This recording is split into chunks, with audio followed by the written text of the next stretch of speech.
कभी कभी मैं ना किसी मूवी के लिए बहुत ज्यादा एक्साइटेड होती हूँ क्योंकि यार स्टार कास्ट ही ऐसी होती है, काजोल और कृति सेनन, और ऊपर से कृति सेनन का डबल रोल। भाई मैं बहुत एक्साइटेड थी दो पत्ती देखने के लिए, लेकिन जब मैं इसे देखना शुरू किया तो भाई मुझे लगा कि भैंस पानी में नहीं चली गई है, डूब गई है भैंस इस मूवी को देखने के बाद।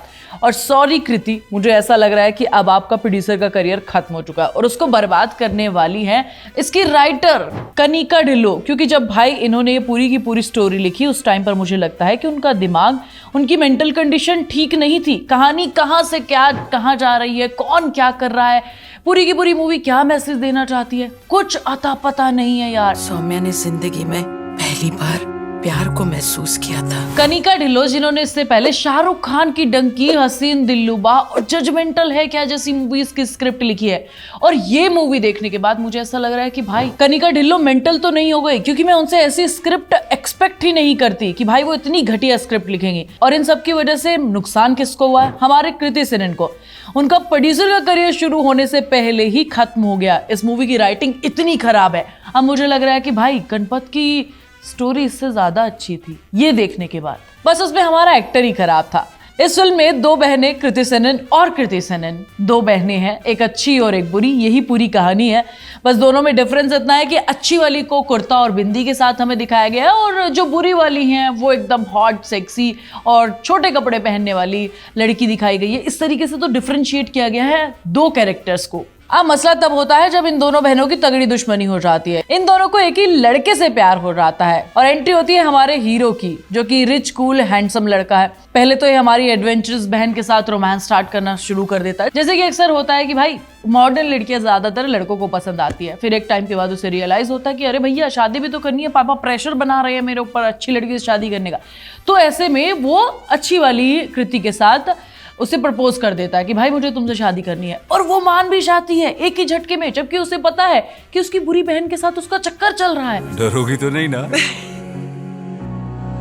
तुम साथ होगे ना? भाई मतलब कोई कैसे ये प्लॉट लिख सकता है, मुझे अभी तक समझ में नहीं आ रहा है। इनफैक्ट शादी हो जाती है और शादी के बाद सुहाग रात पर बुरी वाली बहन चली जाती है लड़के के साथ सुहाग रात मनाने के लिए, और अगले दिन सब नॉर्मल होता है, कोई कुछ रिएक्ट ही नहीं कर रहा होता है। इस तरीके का प्लॉट लिखा गया इस पूरी की पूरी मूवी का। भाई मुझे समझ ही नहीं आया कि कहानी में कब लव स्टोरी शुरू होती है, कब ड्रामा चल रहा है, कब स्टोरी रिवेंज से डोमेस्टिक वायलेंस पे आ जाती है। ये सोचने समझने का मुझे टाइम ही नहीं मिला। मतलब इस मूवी के थ्रू जो मैसेज देने की कोशिश की गई है और जो सारा पूरा का पूरा प्लॉट है, जो आइडिया है, वो बहुत ही कमाल का है, लेकिन उसे इतने बुरे तरीके से लिखा गया है कि भाई अच्छे खासे बंदे का दिमाग खराब हो रहा है। अचानक से कृति सेनन का कैरेक्टर लड़के पर आरोप लगाता है कि भाई मेरे साथ डोमेस्टिक वायलेंस हुआ है, और यहीं से एंट्री होती है हमारी दूसरी हीरोइन यानी कि काजोल की।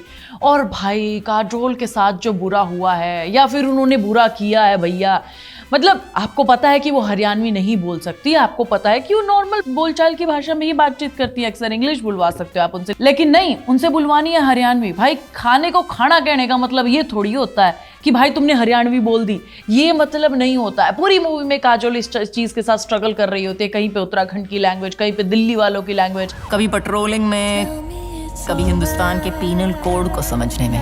तो इन सबको मिलाकर काजोल का कैरेक्टर एकदम कचरे की तरह दिखाया मुझे पूरी की पूरी मूवी में। अगर मैंने ये पूरी की पूरी फिल्म देखी है तो उसका सिर्फ एक ही रीजन है, वो है कृति सेनन। कृति सेनन ने पास्ट कुछ टाइम से बहुत ही बढ़िया परफॉर्मेंस दी है, और इस मूवी में भी अगर मैं ये सब झेल पाई हूँ तो सिर्फ कृति सेनन की वजह से। बुरे वाला जो कैरेक्टर है उसमें वो क्या छा गई है यार। एक टाइम पर मैं उस बुरे कैरेक्टर से नफरत करना शुरू कर देती हूँ, और यही एक अच्छे एक्टर की पहचान होती है।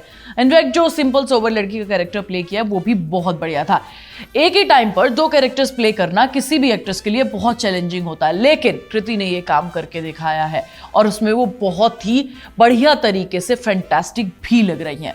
उनकी तेरी बातों में उलझा जिया से लेकर मिमी तक मुझे सारी की सारी परफॉर्मेंसेस याद आती हैं, और मैं इस बात को कहना चाहती हूँ कि भाई वो एक बढ़िया एक्टर हैं। बस प्रोड्यूसर के तौर पर उनका करियर बर्बाद कर दिया है कनिका ढिल्लों ने, इसलिए मेरा भरोसा उठ जाता है यार फीमेल स्टार वाली मूवीज से, जहां पर फीमेल को, जो फीमेल एक्ट्रेसेस होती हैं, उन्हें अपने कंधों पर पूरी की पूरी मूवी को हिट कराना होता है।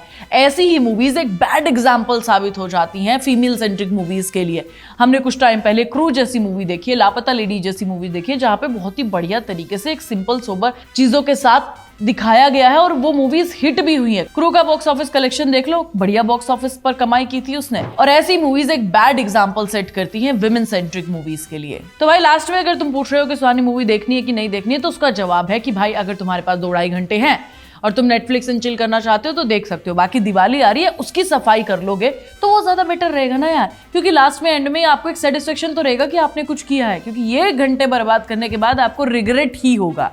बाकी आपकी मर्जी है यार। मैं मिलूंगी तो मैं नेक्स्ट वीडियो में, तब तक चैनल को सब्सक्राइब कर लेना, वीडियो को लाइक और शेयर कर लेना।